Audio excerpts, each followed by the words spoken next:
pouco mais do que isso de possibilidade de progredir. E, na verdade, a reforma da Previdência já está desde 2004, então custou cair a ficha sobre essa questão de que um alongamento da carreira é ruim. A intenção clara do governo em fazer esse alongamento da carreira, e um alongamento em cima, isto é, um alongamento aonde se exigem condições novas para alcançar, é o quê? É fazer uma mini reforma da Previdência dirigida especificamente à nossa categoria. Isso foi denunciado na mesa e fez os interlocutores do governo custar a se recuperar, mudar de cor, porque evidentemente há uma intencionalidade sobre isso. A criação das 4 classes em cima, e não só as 4 classes, vocês observarem direitinho a tabela, do ponto de vista dos números, o gap que se colocou entre o adjunto 4 e o associado 1 é mais do que outra classe. Então já estava o sênior que continua lá, escondido entre o adjunto 4 e o associado 1. O que é isso? Se criou o fetiche de que alongar a carreira é bom, porque dá mais chance de subir, quando na verdade se estava enterrando no chão a escada. Se cria a ilusão que está se botando degraus em cima, quando na verdade se está enterrando a escada no chão. Hoje nós temos em torno de 48%, 47% da folha de pagamentos das universidades federais de aposentados. A grande maioria desses aposentados trancados em adjunto 4, e no momento em que a titulação tinha significado completamente diferente de hoje. A maior parte deles sem o doutoramento. Pois esses foram intencionalmente chargeados. E coisa graúda, não é coisa miúda não. Não é um arredondamento da GED, não é um arredondamento da gente. É graúda mesmo. Eles foram distanciados do ponto onde eles estavam na carreira. 7 mil reais. Eles estavam no penúltimo nível, acima só titular. Hoje eles são empurrados explícita e implicitamente para baixo. E isso foi feito com aval. E por entre outros motivos, o ANS tem se negado muitas vezes a assinar determinados acordos ou simulacros de acordos. Há uma outra questão que foi perseguida tenazmente e maldosamente nos anos 2000. E aí eu tenho que declarar que inclusive os interlocutores do governo disseram na nossa cara na mesa de negociações: a afirmação de conceitos constitutivos de direitos permanentes na carreira. A Marcela Tapajós nos disse claramente: temos tido muito problemas em que apareçam vínculos. Nós estamos trabalhando para que sumam os vínculos escritos na carreira. O que ela chama de vínculos são conceitos escritos constitutivos de direitos permanentes. E isso foi sendo retirado na década de 80, dos anos 2000, e com muitas assinaturas de acordos. Apesar da GED ter entrado transversalmente e ela fora da organização conceitual da carreira, e ela em si se incorporada desfaria os nossos steps constantes, conhecidos, os passos da carreira, a carreira em si, o que era constitutivo da carreira, continuava com steps constantes. Todos sabiam qual o passo de 1 para 2, de 2 para 3, de 3 para 4. Isso foi chargeado. Se vocês pegarem as tabelas atuais, eu duvido que vocês consigam 2 passos iguais do ponto de vista percentual. E tem passos próximos de 1%, como o do assistente 1 para assistente 2, sem titulação, e tem passos próximos de 30%, como do adjunto 1 para associado 1. Isso é desconstituição de direito. E isso é desorganização do meu empenho, do empenho de um professor novo a se jogar naquela carreira para um projeto acadêmico de 30, 50 anos. Nós tínhamos constitutivo de direito, sim. O meu título de doutor vale tanto por cento, independentemente de onde eu estou na lógica da carreira. Hoje não é assim. Hoje em cada ponto o título de doutor vale um percentual diferente. E mais, o titular, doutor hoje, DE, a principal remuneração dele é uma RT. O seu VB representa 37, 38% da remuneração total. O VB que é constitutivo, organizativo da carreira. E assim como o regime de trabalho. Ora, alguém que trabalha em 20 horas tem uma relação com quem trabalha em 20 horas na mesma posição, que tem uma relação com quem trabalha com dedicação exclusiva naquela mesma posição.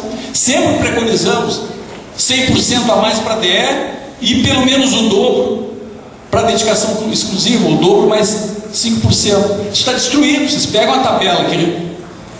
E mais, o acordo de 2008 revogou, o acordo de 2008 revogou o artigo anterior que dizia 40 horas é o dobro da DE, dedicação exclusiva é mais 55%. Revogou esse artigo. O que nós temos hoje então diante dessa situação? Sim, é verdade, uma proposta de reestruturação tem custos. E você sabe qual é o custo? É o custo que quem assinou as desestruturações entregou do nosso bolso. Se recolocar com step constante, DE 55% a mais do que 40 horas. 40 horas, o dobro de 20 horas. Se isso tem um custo, esse custo é o custo que passou desapercebido de dinheiro que nos tiraram do bolso. Porque dizem, isso tem impacto. É tão interessante isso. Dizem, essa proposta aí tem impacto. Você sabe o que é impacto?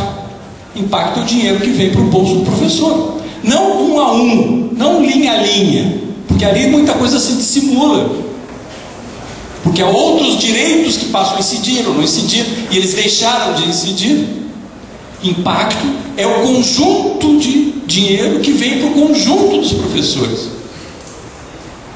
E se a proposta apresentada pelo ANDES e defendida pelas 52 assembleias reiteradamente, inclusive rejeitaram o PL, depois do PL estar no Congresso Nacional, se essa proposta tem percentuais diferentes para reestruturar e nos acusam disso, é uma prova de que quem assinou a desestruturação tirou o dinheiro do bolso dos professores quando assinou a desestruturação. Esse é o custo. A tal contraproposta, essa que tem sido muito debatida, que o governo odiou a contraproposta porque expôs, na verdade, o conteúdo desestruturante da carreira. A contraproposta apresentada pelo ANDES tem dois custos. Um custo que é igual à proposta do governo, ela se distribui dentro do piso e do teto do governo. E um outro custo que é o custo da reestruturação, que na verdade, em tese, do ponto de vista da justiça, nem é dinheiro novo. Em tese, é o dinheiro que nos foi tirado a solrelfa nas modificações anteriores, porque a nossa carreira era estruturada e foi desestruturada. Eu vou encaminhando para o final aqui. A lei saiu, a lei, a gente poderia fazer assim, como dizer, essa lei é boa, ela vai mudar o quê? A gente pode comparar o que está na lei hoje, que está em vigor, com o que era o púrbice, ou pode comparar como é a nossa vida hoje, antes da lei, ou pode comparar com o projeto que o governo tentou implantar, que nos mostrou no segundo semestre de 2010, ou pode comparar com o projeto do ANDES, o projeto dos professores, construído nas assembleias e aprovado no Congresso. Qualquer uma dessas comparações vai dar um resultado diferente. Eu diria, está muito longe do projeto de carreira preconizado pelos docentes. Mas também diria que o governo não implantou o seu projeto. Se nós pegarmos o projeto que o governo tinha com o seu programa máximo, que é o projeto que ele apresentou no segundo semestre de 2010, é completamente diferente. Então ele recuou muito desse projeto. Por isso, do ponto de vista do ANDES, a análise sintética é a seguinte: o projeto de lei, que agora não é mais projeto de lei, agora é a lei 12.772, a lei 12.772, ela traz muito pouca coisa de novo em relação à nossa vida na véspera dessa lei ser implantada. Muito pouca coisa.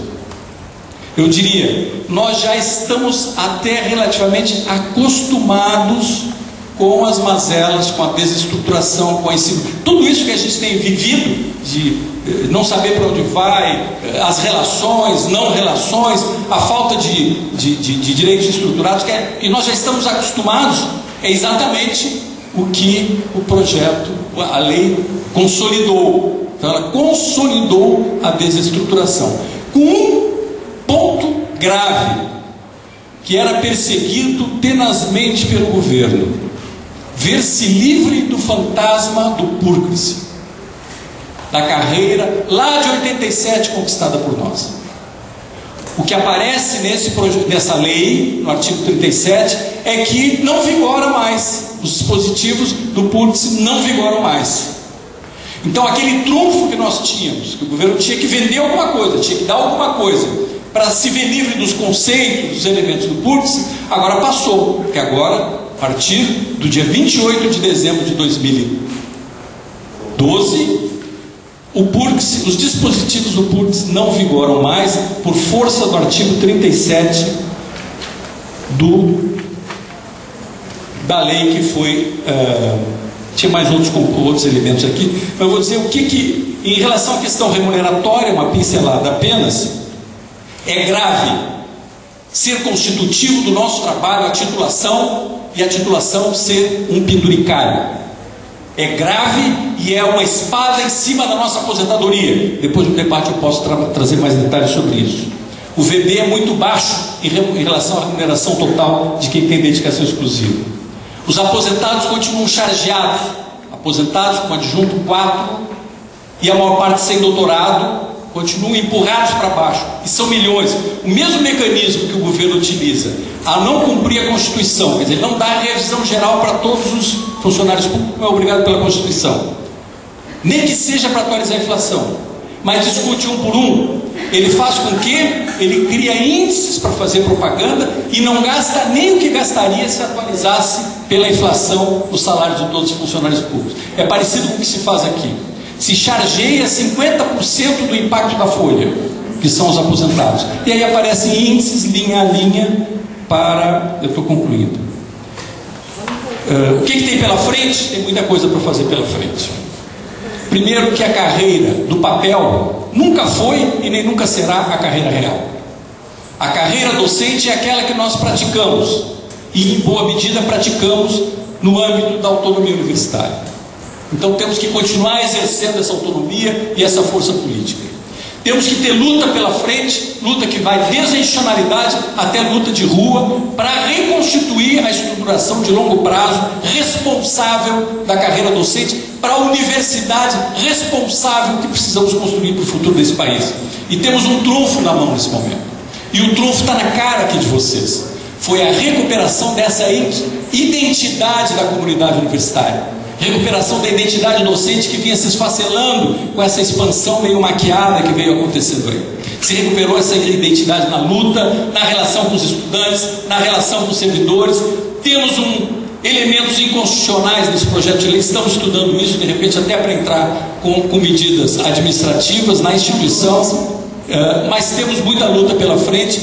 Essa é a disposição, podemos debater mais pormenorizadamente elementos concretos, detalhe, ponto a ponto, aí no debate que temos aí, mas o principal é estarmos organizados para a luta, porque a luta será necessária e virá das nossas necessidades, não de nenhuma reflexão ou de um debate teórico. Muito obrigado.